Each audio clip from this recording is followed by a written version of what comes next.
Bienvenida o bienvenido a esta nueva exploración. Hoy nos vamos a meter de lleno en las reflexiones de un grupo de profesionales inmobiliarios de primer nivel, todos de la red RE/MAX. Sí, reflexiones que compartieron en un foro internacional. Y vienen de sitios muy distintos, ¿eh? Bolivia, España, Paraguay, Chile. Exacto.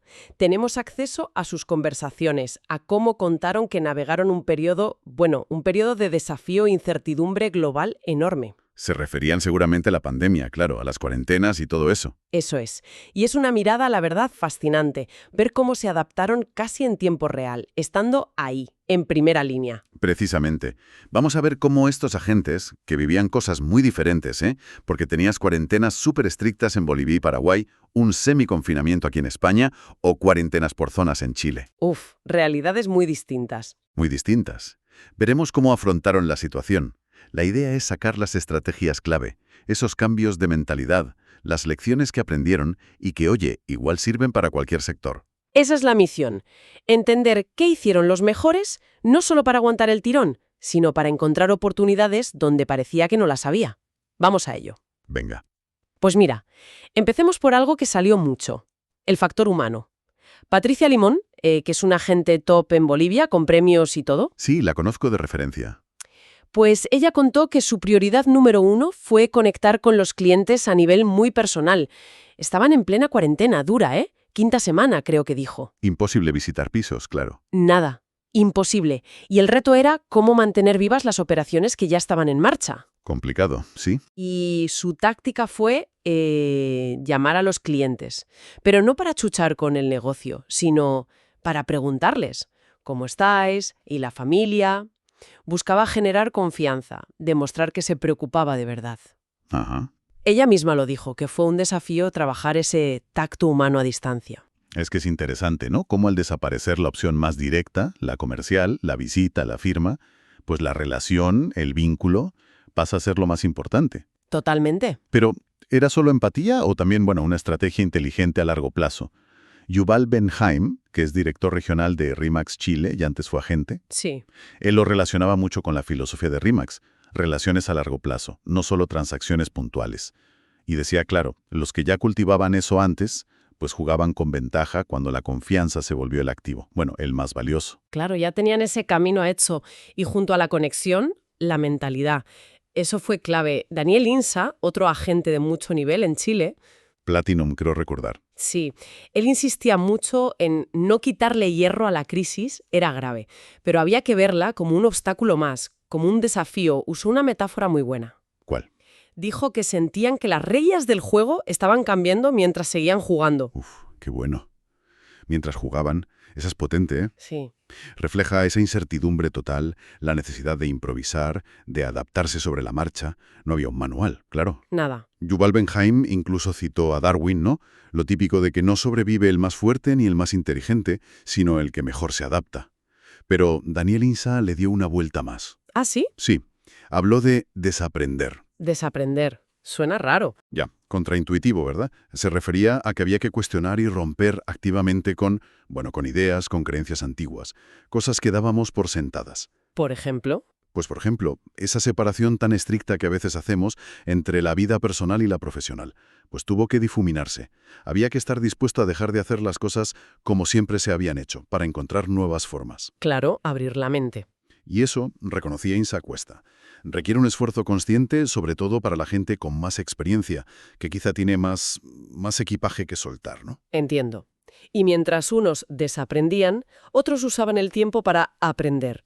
Es el caso de Daniel Park, un agente súper joven. 23 años tenía entonces. Muy joven, y ya con premios en Paraguay. Sí. Pues él vio la cuarentena estricta como una oportunidad para invertir en sí mismo. Sabía que no iba a cerrar operaciones en ese momento. ¿Lógico? Así que se puso a leer libros de motivación, mencionó El Secreto, El monje que vendió su Ferrari, a ver vídeos de formación, a seguir capacitándose online. Vamos, una apuesta por crecer personalmente para volver más fuerte. Pues dígate dos enfoques distintos ante la misma situación, ante esa pausa forzosa. Uno de reinventarse activamente y otro de prepararse, de fortalecerse. Y los dos válidos, seguramente necesarios. Totalmente. Pasemos a otro tema que fue crucial, la tecnología. La crisis, vamos, fue un acelerador brutal de la digitalización en el sector. Sin duda. Un empujón forzoso. Y claro, aquí algunos ya jugaban con ventaja. Toni Torregrosa, desde Valencia, aquí en España, ya era un crack del video marketing inmobiliario antes de todo esto. Sí, él ya era muy conocido por eso. Pues dijo que para él, ser experto en vídeo en ese momento fue una bendición, literal. Hombre, claro, menuda ventaja. Ya usaba vídeos de propiedades muy buenos, hacía contenido con humor sobre el sector, y eso le daba muchísima visibilidad. Calculó que, durante el confinamiento, el marketing digital pasó a ser casi el 100% del trabajo. Es que es un ejemplo perfecto de cómo habilidades que antes eran una ventaja, de repente se volvieron esenciales. Para sobrevivir, básicamente. La necesidad agudiza el ingenio, sí, pero también premia al que ya iba un paso por delante. Y vimos ejemplos súper concretos de esa innovación forzada. Daniel Insa, otra vez en Chile, se lanzó a hacer un open house, una jornada de puertas abiertas. Pero virtual. Virtual. Por Instagram Live. ¿Y sabes cuánta gente se conectó? Ni idea. ¿10? ¿15? Más de 50. ¡50! Vaya, el triple de la media que solía tener en sus eventos físicos, que eran unos 15 o 20. Impresionante el alcance del formato digital. Aunque, claro, luego habría que ver la calidad de esa interacción, ¿no? Si los leads eran igual de buenos.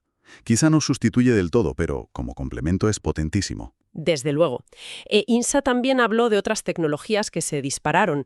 Los tours virtuales 360, estos que te permiten pasear por la casa desde el ordenador. Sí, esos están muy bien. Y el home staging virtual. Explícanos un poco qué es eso. Ah, sí. El home staging normal es preparar una casa, decorarla un poco para que luzca mejor para la venta.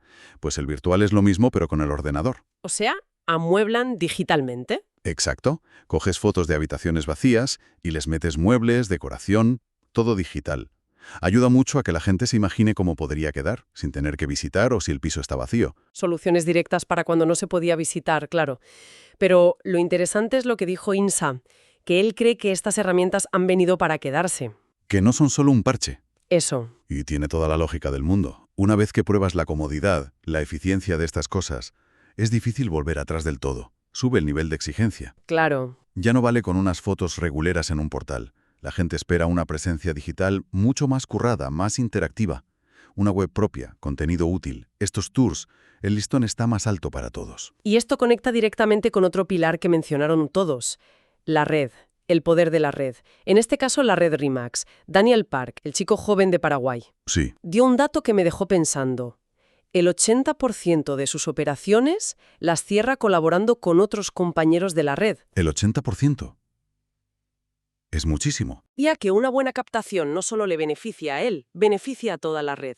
Es que ese es el concepto clave en modelos como RE/MAX, la operación compartida. Multiplica las opciones por 1000, para vender una propiedad y para encontrarle casa a un comprador. Es un ecosistema donde colaborar compensa. Y Daniel Insa contó ejemplos que eran espectaculares. Dijo que vendió oficinas en Osorno y pisos, departamentos, en Puerto Varas, Eso está en el sur de Chile, ¿no? Lejos de Santiago. a cientos de kilómetros. Y no había estado allí físicamente. Se apoyó totalmente en la confianza y en el trabajo de compañeros de RE/MAX de la zona. Imagínate el nivel de confianza que hace falta para eso, por parte de todos, ¿eh? Del vendedor, de INSA, del compañero local. Es la red funcionando a tope, superando barreras geográficas que de otra forma serían impensables, y más en cuarentena. Contó incluso una anécdota internacional. Oportunidades que le salieron en una convención en Las Vegas para vender en San Diego. Y al revés, cómo delegó a gestión de un fondo enorme, 600 hectáreas, que tiene en Chile, a agentes de la red en Estados Unidos. Es que Yuval Benhaim lo llama la familia RE/MAX. Y recordaba que la empresa lleva 5 décadas, ha pasado por muchas crisis. Claro. Y ha sobrevivido en gran parte por eso, por esa capacidad de adoptarse juntos y por el espíritu emprendedor de los agentes, que son como mini empresas conectadas. Yuval contó una historia que parece de libro, de manual de negocios. Una oficina RE/MAX en el sur de Chile tenía la opción de vender un proyecto enorme de parcelación, 1000 terrenos. 1000, una pasada. Pero en vez de intentar abarcarlo todo, lo que hicieron fue referir el proyecto a otra oficina que estaba geográficamente más cerca. Buena decisión, reconocer tus límites o la especialización del otro. Entonces, un agente de esta segunda oficina negoció unas condiciones súper buenas. una comisión del triple de lo normal El triple. Hay que tener valor. y la exclusividad sobre un primer lote de 50 parcelas. Presentó el proyecto a toda la red de Chile por los canales internos. Ahí está. La iniciativa individual sumada al poder de difusión de la red. Y vendieron 188 parcelas en 3 semanas. 188 en 3 semanas. Pero bueno, En plena cuarentena nacional, a compradores que estaban a 1000 kilómetros y no podían ir a verlas. El éxito fue tal que ahora Remax tiene la exclusiva de todo el proyecto. es un caso espectacular de verdad. Ilustra todo. La iniciativa de la gente, su negociación, el apalancamiento brutal de la red. Y cómo una crisis puede generar oportunidades si sabes mirar. Y conecta con otra cosa que dijo Yuval, la especialización. Ah, sí. Usó la famosa frase de Bruce Lee, ¿no? Esa misma. No temo al hombre que ha practicado 10.000 patadas una vez, sino al que ha practicado una patada 10.000 veces. Muy buena. Pues eso, aconsejaba a los agentes a centrarse, a profundizar en un nicho. Puede ser una zona muy concreta, un tipo de propiedad, lujo, locales, terrenos, o hasta un tipo de cliente. Él mismo contó que se especializó en médicos. En médicos, curioso. Sí, entendía sus necesidades, sus horarios. En tiempos de lío ser el referente en algo concreto te da una ventaja enorme. Y en esa línea de buscar la excelencia, el servicio top, salió el tema de la exclusividad al captar propiedades. Y aquí todos estaban de acuerdo. Sí, hubo consenso total.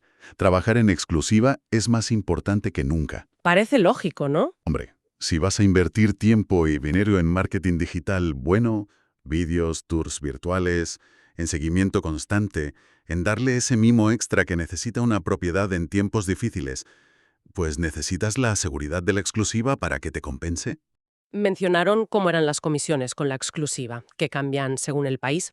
Daniel Park en Paraguay dijo que solo trabajan en exclusiva, con un 5.5% de comisión. Un 5.5% sobre la venta. Tony Torregrosa en Valencia habló de un 3% para el vendedor y otro 3% para el comprador. Un modelo diferente, compartido. Y Patricia Limón en Bolivia indicó que lo normal era un 4% que pagaba el vendedor. Detalles de cada mercado sí, pero que apuntan a lo mismo. Un modelo de servicio más comprometido, más profesional, que suele ir de la mano de la exclusiva. Vamos a ver ahora tácticas más concretas que usaron. Patricia Limón, en Bolivia, habló de hacer limpieza de su cartera de inmuebles. Limpieza. ¿A qué se refería? Pues a decidir conscientemente dejar de invertir en promocionar propiedades que llevaban mucho tiempo paradas, que no se movían, para poder centrar el presupuesto y la energía en las captaciones más nuevas, las que tenían más potencial. Entiendo. Enfocar recursos. Exacto. Ella pensaba que después de la crisis mucha gente buscaría a Remax por su visibilidad y quería tener la mejor oferta lista para ellos. Una decisión difícil, ¿eh? Soltar lastre, pero muy estratégica, en momentos de recursos limitados. Optimizar, básicamente. Y también tuvo una idea muy creativa. Le propuso a un cliente importante, un promotor, que diera una charla online sobre cómo manejar objeciones a otros agentes de Remax. ¡Qué buena idea! Eso es un win-win-win total. ¿A que sí? El promotor se siente valorado, los agentes reciben formación útil y directa del mercado, y Patricia refuerza la relación y posiciona su red. Genial. Pura sinergia. Mientras tanto, Tony Torregrosa, aquí en España, usó su plataforma digital para otra cosa. Lanzó entrevistas por Instagram Live a dueños de negocios locales de su zona, en Valencia. Oye, pues también muy interesante. Por un lado, sales del nicho inmobiliario, amplías tu alcance, creas contactos indirectos, buena imagen, ¡Claro! y al mismo tiempo ayudas a otros negocios locales que lo estarían pasando fatal también. Es construir comunidad y hacer marketing de una forma indirecta, con un propósito. Muy bien pensado. ¿Y los precios? ¿Qué pasó con los precios? ¿Bajaron mucho? Aquí como que hubo más dudas, ¿no? Sí, aquí no hubo una única respuesta. Daniel Park en Paraguay sí que vio bajadas claras y actuó, sobre todo en alquileres. Dijo que hizo descuentos de hasta el 40% para alquiler rápido. Un 40%. Sí. Y empezó a preparar análisis comparativos de mercado, los ACMs, para tener datos si había que ajustar precios de venta cuando todo se reactivara. Recuérdanos rápido qué es un ACM. Claro, un análisis comparativo de mercado. Es un informe que hace la gente para ver cuánto vale una propiedad. Compara con pisos parecidos que se han vendido hace poco en la zona y con los que están ahora a la venta. Es la herramienta clave para poner el precio correcto.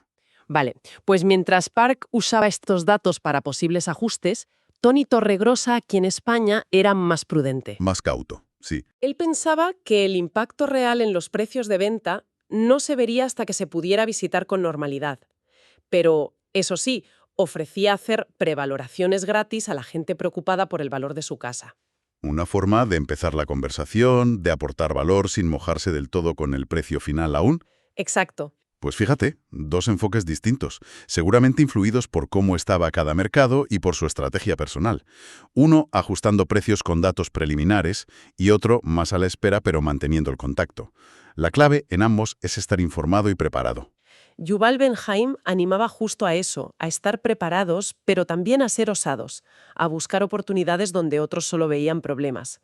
Totalmente. Puso el ejemplo de ofrecer servicios digitales, tours virtuales, marketing online, a constructoras más pequeñas, quizá más atrasadas tecnológicamente, que necesitaran ayuda para vender en ese nuevo entorno. Salir de la caja, ¿no? Eso es. Buscar qué necesidad no está cubierta, qué puedes ofrecer tú que otros no estén haciendo. También se habló bastante de cómo apoyar a los agentes nuevos, los que empezaban justo en medio de todo este lío. Debió ser duro para ellos. Uf, imagínate. El consejo general fue, aprovecha la pausa. Yuval usó la imagen de una cinta de correr que se para de golpe, pues aprovecha para formarte a tope. Claro, usar ese tiempo. Apóyate en la red, en los recursos, estudia las estadísticas de la oficina para entender el mercado y, sobre todo, pégate a los veteranos. Aprende de ellos. Tony Torregrosa dijo que él incluso fichó y formó a gente nueva durante el confinamiento. Anda, una apuesta de futuro. Exacto. La verdad es que es fascinante escuchar todo esto. Experiencias muy distintas, pero con hilos comunes muy claros. Se ve un patrón de resiliencia increíble, una digitalización a marchas forzadas, Sí, el valor que cobraron las relaciones humanas de verdad y el poder enorme de una red que colabora. y por debajo de todo una mentalidad proactiva. La actitud no fue de sentarse a esperar a que pasara la tormenta. No, no. Fue de aprender a navegarla, adaptándose, improvisando, reinventándose y, como decía Daniel Insa, estando dispuestos a desaprender lo que ya no valía. La crisis al final fue un catalizador para el cambio y la innovación. Inesperado, pero catalizador. Nos queda una última reflexión, una idea que dejó ahí Yuval Benhaim. Contó una anécdota de un estudiante que resolvió unos problemas de matemáticas que se consideraban irresolubles. ¿Ah, sí? ¿Y cómo? Pues por error. Nadie le había dicho que eran imposibles, así que se puso a ello sin esa idea limitante en la cabeza. Qué bueno. Es una historia potente para acabar, sí. Te deja pensando. Totalmente. ¿Cuántos imposibles en nuestro trabajo o en nuestra vida damos por sentado? ¿Cuántas barreras que creemos que no se pueden cruzar son en realidad solo ideas que tenemos nosotros? Uf, buena pregunta. Quizá la pregunta final para quien nos escucha es esa. ¿Qué nuevas reglas estamos dispuestos a crear nosotros mismos para afrontar los retos que tenemos delante, en lugar de aceptar sin más las que nos vienen dadas?